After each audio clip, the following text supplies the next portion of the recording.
ડીસામાંથી અપહરણ બે બાળાઓને ખંભાળિયાથી પોલીસે શોધી કુપટ ગામેથી બે સગીર બાળાઓ ગુમ થઈ હતી। ડીસા તાલુકાના કુપટ ગામેથી અપહરણ બે સગીર બાળાઓને ડીસા દક્ષિણ પોલીસે ગણતરીના કલાકોમાં જ દેવભૂમિ દ્વારકા જિલ્લાના ખંભાળિયા ખાતેથી શોધી કાઢી।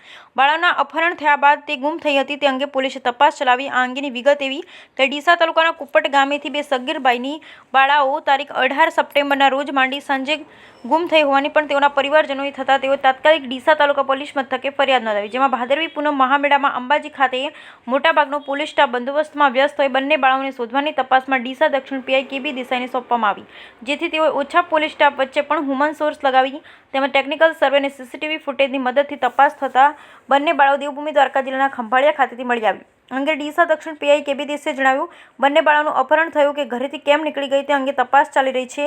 જોકે બંને બાળાઓ સગીર હોય તે કોઈ ખોટા હાથમાં જાય તે અગાઉ જ આટલી દૂરથી તેઓને તાત્કાલિક શોધી લેવામાં પોલીસને સફળતા મળી છે। Bureau report, Thakkar, Deesa, Banaskantha.